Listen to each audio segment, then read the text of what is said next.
രാം നാരായൺ റാം. അമ്മയും അച്ഛനും ദൈവസമാനരാണെന്ന് പറയാറുണ്ട്. എന്നാൽ അതിൻ്റെ അർത്ഥം ജനങ്ങൾ ശരിയായി പാലിക്കുന്നില്ല. അവർ വലുതാകുമ്പോൾ തന്നെ മാതാപിതാക്കളെ അവഗണിക്കാൻ തുടങ്ങുന്നു, അവരെ വീട്ടിൽ നിന്ന് പുറത്താക്കുന്നു. അങ്ങനെ ചെയ്യാൻ പാടില്ല. ഇതിൻ്റെ മുഖ്യ കാരണം വ്യക്തിഗത ഉടമസ്ഥാവകാശമാണ്.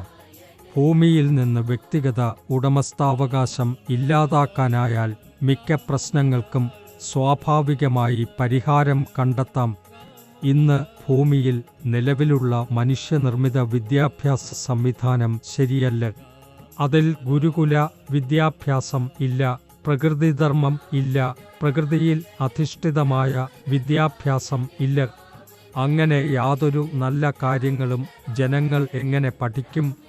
അതിനാൽ രാജ്യത്ത് പ്രകൃതിയിലോട് ചേർന്ന വിദ്യാഭ്യാസം നടപ്പിലാക്കണം എന്നത് അത്യന്താപേക്ഷിതമാണ്. ഭൂമിയിൽ ഇത്രയും അധികം പഠിച്ചു കഴിഞ്ഞ ആളുകൾ ഉള്ളിട്ടും അവർ എല്ലാവരും വ്യക്തിഗത ഉടമസ്ഥാവകാശത്തിലേക്ക് അടിയിലായിരിക്കുന്നു.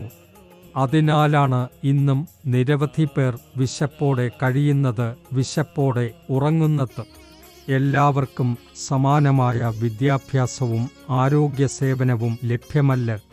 അതിനാൽ സർക്കാർ വ്യക്തിഗത ഉടമസ്ഥാവകാശം നീക്കം ചെയ്യുകയും വിദ്യാഭ്യാസം സൗജന്യമാക്കുകയും വേണം.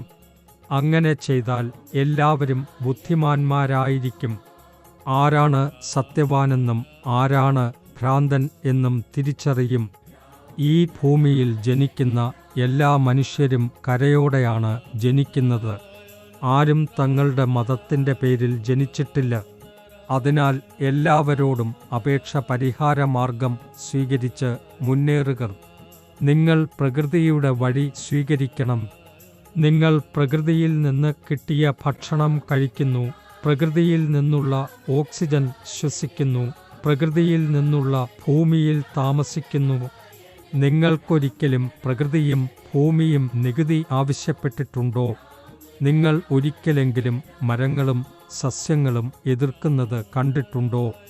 അവ ഒരിക്കലും മനുഷ്യരെ വിഷമിപ്പിച്ചിട്ടില്ല, മറിച്ച് അവ മനുഷ്യരെ പ്രശ്നങ്ങളിൽ നിന്ന് രക്ഷിക്കുന്നു.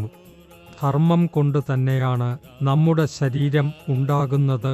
പക്ഷേ നാം ധർമ്മത്തിൻ്റെ പിന്നാലെ ഓടുന്നു. ചിലർ ജാതിമതത്തിൻ്റെ പിന്നാലെ ഓടുന്നു.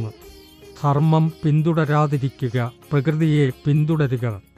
നിങ്ങൾ ഒരാളെ ഉടമസ്ഥാവകാശത്തോടെ പൊട്ടിയാൽ അവൻ നിങ്ങളെ ചൂഷണം ചെയ്യും. അതിനാൽ ആരെയും അങ്ങനെ ഒരു അവകാശം നൽകരുത്. രാം നാരായൺ റാം നിങ്ങളെ ഉപദേശിക്കുന്നു. നീ ജീവിക്കൂ, മറ്റുള്ളവർക്കും ജീവിക്കാൻ ഇട നൽകൂ.